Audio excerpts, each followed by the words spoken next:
Welcome to the Amber Shows. I want to give you a little bit of history about what's going on because I think that we don't really know where we come from. So many of our children are killing each other, Detroit, Chicago, and many other urban areas. And because we don't know where we came from, we don't know where we're going. We're lost. Their families are lost. They don't know anything. And then we begin to think because we have good jobs or we have a good education or because you're Oprah Winfrey or you're LeBron James, that you're not enslaved. You're still enslaved. You're enslaved because, number one, no matter what you have, you still have to spend your money back with the white man. Your money goes back. Whether you can afford your rent, you're still paying to the white man. Even if you own your own home, you're still paying to the white man, Uncle Sam. Your car, you're paying your car note to the white man. Your water, you see, we're not in charge of water because you see what's going on in Flint. We're not in charge of anything. They have white people trying to figure out how to help us get water in Flint correct. So the truth about slavery is what we need to know about. The so-called blacks and Hispanics are the 12 tribes of Israel. We are the children of the slave trade. The prophets had warned us that if we broke God's commandments, we would be punished as a people. Read Deuteronomy 28, 15 through 68. And this happened to no other nation. They told us that our children would be taken away from us, given to another race of people, and we could do nothing to stop it from happening. But in Deuteronomy again, 28 through 15, it does say, "But it shall come to pass, if thou wilt not hearken unto the voice of the Lord thy God, to observe to do all his commandments and his statutes, which I command this day, and all these curses shall come upon thee and overtake." We would also be forced to work for food. We're forced to work for food. We're forced to work for clothing. We're forced to work for water. Anything that we need. Chains of iron were put on our necks until we were destroyed as a people.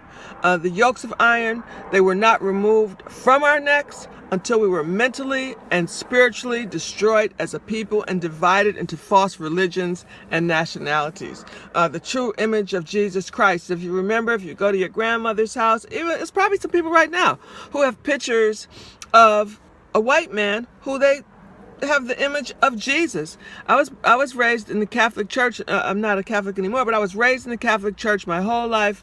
Born and raised in the Catholic Church. Went to Catholic kindergarten through college. I even went to Catholic camp. My mother taught at Catholic school. My mother was a principal at Catholic school.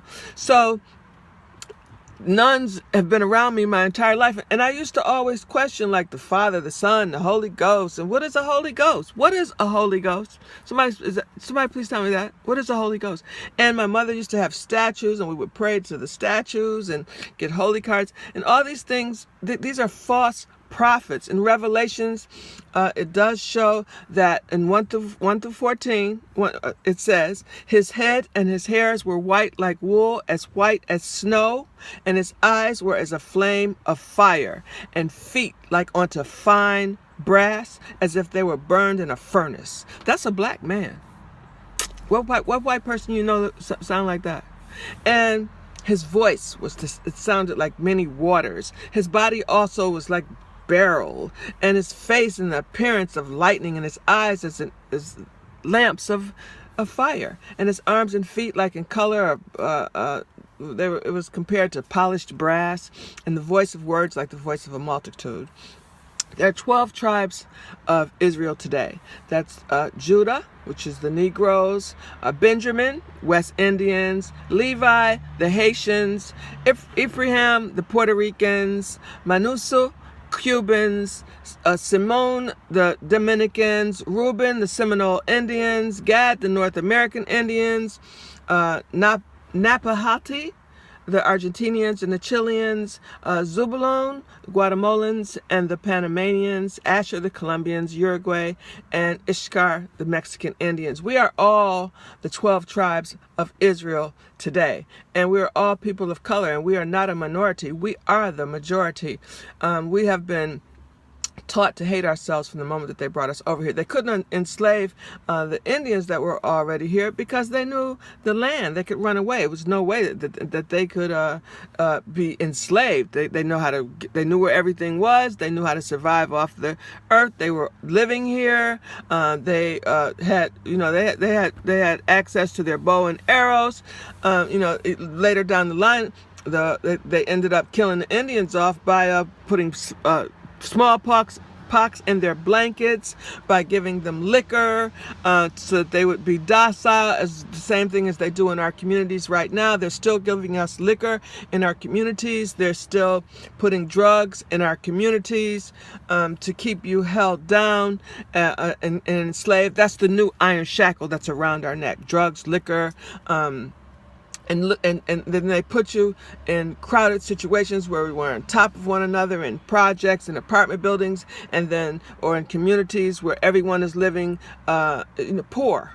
And so we learn to hate each other. And if one person has a little bit more bread than the next person on their table, black folks, we hate that person. You want to rob that person. You want to kill that person, when we're all in this together. Right now, there's a regime that's coming in that is a blatant regime where they are. Yesterday, I watched on television on MSNBC where they were saying that they're going to take back the streets. When he said we're going to take back the streets, they were talking about getting into these communities. They're going to start stop and frisk. They're going to do all types of things against the laws to make sure that they are that we know that they are in charge. They make the money. We don't make any money. They make the money.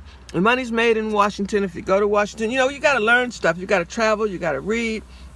They burnt down all of our information here. They lied about our information. They put the white picture of this hippie man and made him the image of Christ. They have you, praying to statues of wood and marble, which is really crazy. Revelations 13 through 15. And he had power to give life unto the image of the beast, that the image of the beast should both speak and cause that as many as would not worship the image of the beast would be killed. The life of Christ was given to this false image, and Christians teach that this image of this white man speaks the word of Christ. The Bible history proves that millions have been killed for not worshiping that image that you see at your grandmother's house on the wall, or when you go to your church and you see this image. This began with the Renaissance. Rome and Spain sent such persons as Christopher Columbus, Ponce de Leon, and countless others with armies to actually kill and enslave and indoctrinate the so-called Indians and blacks, the Israelites, into Christianity.